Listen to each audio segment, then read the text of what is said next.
क्या आप चाहेंगे कि आपको ज्वर चढ़े? नहीं। ज्वर क्यों चढ़ता है मैं नहीं जानता, किंतु ये चढ़ता ही है ना? क्या आप इसके लिए प्रयास करते हैं? नहीं। तो ये चढ़ता कैसे है? प्रकृति से। इसमें ये बताया गया है कि कोई भी मनुष्य ये नहीं चाहता कि उसको फीवर हो जाए, कोई भी मनुष्य ये नहीं चाहता कि उसे ज्वर हो जाए, उसकी तबीयत खराब हो जाए, लेकिन वो चाहता नहीं है, लेकिन इन स्पाइट ऑफ दैट उसको फीवर हो जाता है। अब वो फीवर होता क्यों है? वो मनुष्य तो चाहता नहीं है कि उसको फीवर हो, वो फीवर उसको प्रकृति से होता है। तो ये एग्जाम्पल श्रील प्रभुपाद जी ने दिया है। कहने का अर्थ ये है, कोई नहीं चाहता कि दुख हो, क्योंकि अगर बीमारी होती है तो वो भी दुख ही होता है। तो जिस प्रकार से दुख आता है एक व्यक्ति के जीवन में, उसके बाद सुख भी आ जाता है। तो ये सब प्रकृति जन्य है, क्योंकि जो ये शरीर हमें मिला है ये प्रकृति से ही मिला है। तो सुख और दुख भी प्रकृति के द्वारा ही हमें मिलता है। यदि आपका कष्ट प्रकृति द्वारा प्रदत्त है तो आपका सुख भी प्रकृति जन्य है। यही लिखा हुआ है इसमें। अगर प्रकृति से हमें दुख मिलता है तो जो हमें सुख मिलता है वो भी हमको यूनिवर्स से मिलता है, प्रकृति से मिलता है, या फिर हम कह सकते हैं कि भगवान की शक्ति से मिलता है। इसके विषय में चिंता मत करें। मतलब इसमें ये बताया गया है, जो प्रहलाद महाराज जी हैं वो ये बता रहे हैं कि इसकी आप चिंता मत करें, सुख और दुख की चिंता मत करें। ये तो जीवन में आता जाता रहता है, अपने आप ही आता है।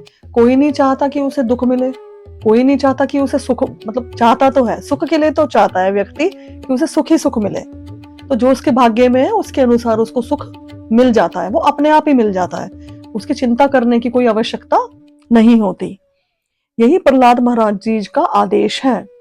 यदि आपको बिना प्रयास के ही जीवन में कष्ट मिलते हैं तो सुख भी बिना प्रयास के प्राप्त होगा।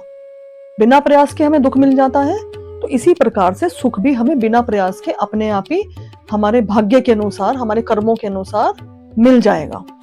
तो इस मनुष्य जीवन का वास्तविक प्रयोजन क्या है? अब सवाल पैदा होता है कि हमें सुख और दुख तो जीवन में आता जाता रहता है, और जो हमारे भाग्य में है वो हमको मिलके ही रहेगा।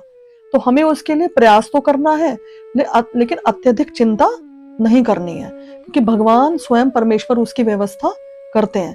तो हमारे मनुष्य जीवन का प्रयोजन क्या है? तो इसमें प्रहलाद महाराज जी ने बताया है कि कृष्ण भावनामृत का अनुशीलन, कृष्ण भावनामृत का जो अनुशीलन है वही इस जीवन का वास्तविक उद्देश्य है, वही इस जीवन का वास्तविक प्रयोजन है।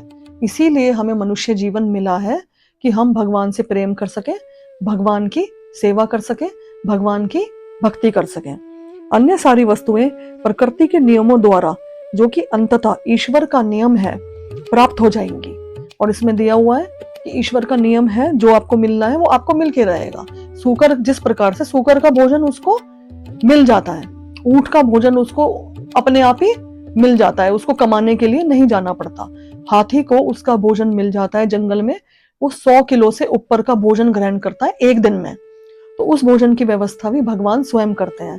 तो मनुष्य भी 84 लाख योनियों में आता है, तो मनुष्य की जरूरतों का, मनुष्य की आवश्यकताओं को पूरा करने की व्यवस्था भी भगवान के पास ऑलरेडी है। जो आपको मिलना है वो आपको मिलके रहेगा। यदि मैं प्रयास ना भी करूं तो मुझे अपने विगत कर्म तथा शरीर के कारण जो भी मिलना है वह प्रदान किया जाएगा। जो आपको मिलना है, जो आपके भाग्य में है, उसको कोई नहीं रोक सकता। तो उसको शरीर, विगत पूर्व जन्म के कर्म के अनुसार और शरीर, आपके विशिष्ट शरीर के अनुसार आपको वो चीज प्रदान की जाएगी। अतएव आपकी मुख्य चिंता मनुष्य जीवन के उच्चतर लक्ष्य को खोज निकालने की होनी चाहिए। तो हमारी जो मुख्य चिंता है वो होनी चाहिए कि मनुष्य जीवन व्यर्थ ना चला जाए। जो हमारा लक्ष्य है, हमारा लक्ष्य है कृष्ण भावनामृत का अनुशीलन, तो उसके विषय में होनी चाहिए कि हम कृष्ण भावना भावित बने, कृष्ण से प्रेम करें, भगवान कृष्ण की सेवा करें, और भगवान की दिव्य भक्ति करके जो हमारा असली घर है, जो हमारा गंतव्य स्थान है भगवत धाम, वहां पर हम इस जीवन के उपरांत वहां पर चले जाएं। तो उसके विषय में हमें ज्यादा से ज्यादा चिंता करनी चाहिए।